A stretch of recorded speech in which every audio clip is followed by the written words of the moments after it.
বাংলার মাটিতে এখন প্রত্যেকটা জায়গায় আমরা বিজেপিকে একটা জিনিস প্রশ্ন করতে চাই যে আপনারা জিতেছেন, খুব ভালো, লুট করে হোক যাই করে হোক আপনারা জিতেছেন। আপনারা বলছেন আপনারা মানুষের রায়ে জিতেছেন, খুব সুন্দর, আমরা তা মানছি যে আপনারা মানুষ ভোট দিয়েছে, আপনারা জিতেছেন।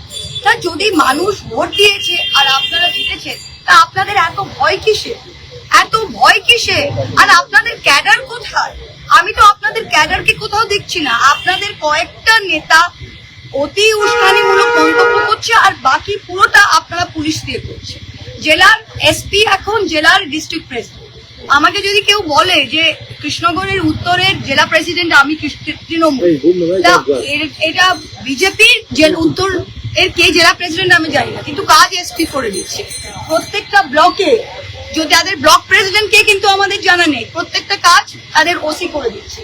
আপনারা দেখেন এটা পৃথিবীর ইতিহাসে, ভারতবর্ষের গণতন্ত্রের ইতিহাসে যে আমাদের রবিবারের দিনে কুণালদা আমাদের একজন রাজ্যসভার সাংসদ, 2-3 জন এমএলএ 6 জন মিলে ধরমতলায় গিয়ে একটা খালি রাস্তায় মেপেছে। কোনো মঞ্চ ছিল না, কোনো ভিড় ছিল না, কেউ ছিল না, এবার ছবিটা নিজেরাই আপলোড করেছে।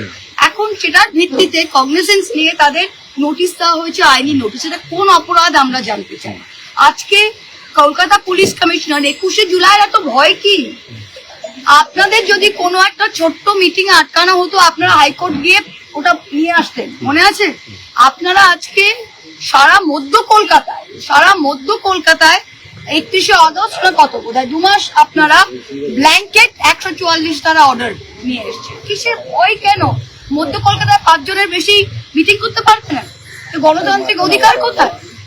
এই যে পুলিশ স্টেটে আজকে পরিণত হয়েছে। এবং আজকে আমরা কোর্টে গিয়েছিলাম, এই যে আপনাদের নেতা মন্ত্রী সবাই বলছে ডিম থেরাপি, আর বিজেপির লোকেরা এই মিথ্যে কথাটা চালাবার চেষ্টা করেছিল প্রথম 1 মাস যে এটা জনরোষ। এটা কোনো জনরোষ ছিল না, এটা বিজেপির গুন্ডামি ছিল।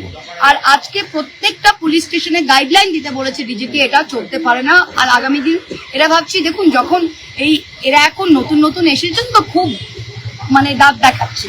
1 মাস 2 মাস যেতে দিন, আইনি বিচার ব্যবস্থা তো দেশে এখনো আছে। আমি তো মানবো না যে বিচার ব্যবস্থা একেবারে উঠে গিয়েছে। যতদিন বিচার ব্যবস্থা আছে, কোনো না কোনোদিন আমরা কিন্তু রেহাই পাবো। তাই কর্মীদের বলছি, আপনারা যেখানে সেখানে আজকে কথা, মুখের ভাষা কি, সার্চ করতে এসছে, সার্চ কেন করছে, ওয়ারেন্ট কোথায়, বলে ওসব হিন্দি ছবিতে হয়।